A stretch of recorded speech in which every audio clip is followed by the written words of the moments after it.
Para hablar del tema le damos hoy la bienvenida a Claudio Alpizar Otoya, es politólogo y analista político. Claudio, bienvenido, gracias por acompañarnos, muy buenos días. Claro, un gusto estar con ustedes. Me gustaría analizar la elección actual. ¿Qué representa de Costa Rica un margen de 20 puntos porcentuales entre la elección de Carlos y Fabricio Alvarado? Muchos sentían que las elecciones se definieron entre lo que representaba el conservadurismo y el progreso. ¿Usted está de acuerdo? Sí, así fue. Originalmente ambos candidatos, tanto Fabricio como Carlos Alvarado, no eran del gusto o del predilecto del ciudadano costarricense. Inclusive teníamos un menú muy abierto a la carta, diría yo, de 13 candidatos, donde ellos no eran de los que punteaban la disputa electoral.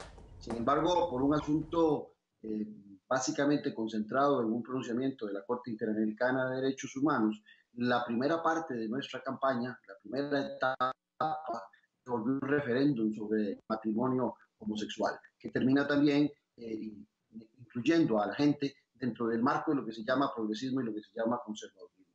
Costa Rica es un país muy conservador en un 70%, si no calculado varias casas encuestadoras en relación al conservadurismo, y así se desarrolla la campaña, pero Carlos Alvarado es prácticamente de aquellos 13 el único candidato que tiene un margen importante dentro del progresismo, que le permite, siendo segunda ronda, le permite condensar un voto que lo impulsa a esta segunda ronda. En la segunda ronda tiene que hacer un cambio, tiene que dosificar un tanto su mensaje progresista para buscar compensar el progresismo de Fabricio Alvarado, que era grande y que tiene un gran apoyo. La religión fue utilizada enormemente por ambos candidatos y por los dos partidos, solo que en el caso del Partido Restauración Nacional de Fabricio Alvarado, quien pierde la elección, es un partido que lo tiene intrínsecamente porque nace alrededor del pensamiento de la religiosidad evangélica.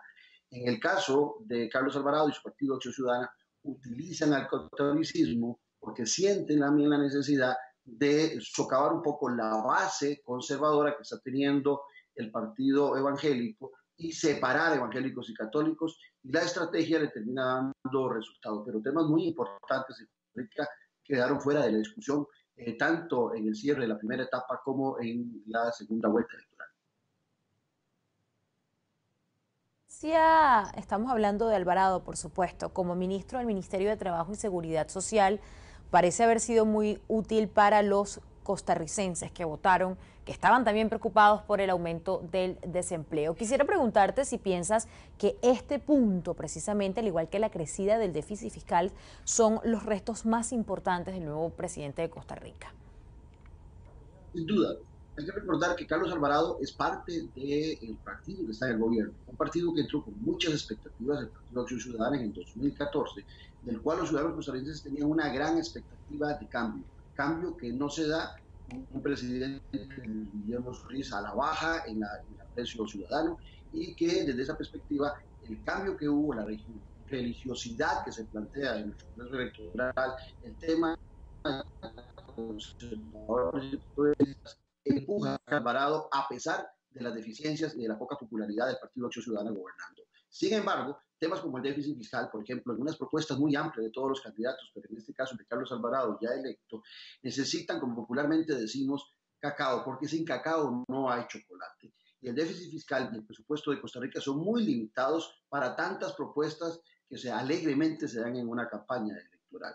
Y sobre todo el tema de la pobreza en Costa Rica, que viene sostenida hace más de 30 años en un 20%, que porcentualmente pareciera que nos hemos sostenido, pero cuando uno ve los números absolutos y ve que la población de Costa Rica crece, pues también en lo absoluto la pobreza está aumentando. Y si no hay una generación de empleo, que ha sido una traba, más cuando más de la mitad de los costarricenses están en el desempleo, en el empleo informal, en cualquier momento pudiera provocar una crisis mayor, no solamente económica, sino también de pobreza. Ese es el tema principal, la generación de empleo para la lucha contra la pobreza y, por supuesto, los recursos del Estado para una economía más creciente que nos permita de alguna manera sopesar lo que ha venido sucediendo en los últimos tiempos. Claro. Claudio, nos quedan muy pocos minutos, muy pocos segundos, la verdad. Mucho por hablar y mencionar. También es importante destacar que en Costa Rica ha aumentado la inseguridad y esto es uno de los puntos preocupantes dentro del electorado. Pero por último, ¿estaría de acuerdo con lo que aseguran algunos analistas que el señor Alvarado, el actual presidente Carlos, es un revelo generacional, como se ha dicho en campaña? Brevemente. No estaría tan de acuerdo porque tal como el candidato opositor llegan por una coyuntura. No fue un movimiento joven el que los lleva. Sí es claro que después en la coyuntura del progresismo y el conservadurismo, ellos se presentan como renovación. Uno joven pero conservador, el otro joven pero progresista. Pero pienso que el tema religioso fue determinante en una sociedad conservadora como la costarricense para que la lucha entre dos religiones, evangélica y católica, a pesar de ser primas, como posiblemente diríamos, tengan una división y uno de los dos logra exponencialmente salir adelante significativamente con una diferencia que disminuyó el abstencionismo de lo que tuvimos en la primera ronda. Un fenómeno interesante porque también recientemente pasó en Chile. Y bueno, hubo un antes y un después de la decisión de la Corte Interamericana de los Derechos Humanos sobre aprobar la unión igualitaria en el país. Una parte clave, una pieza fundamental en estas elecciones presidenciales. Claudio, gracias por acompañarnos hoy en el programa. Claudio Alpizar Otoya, politólogo y analista político. Que tengas un buen día. Igual para ustedes, gracias.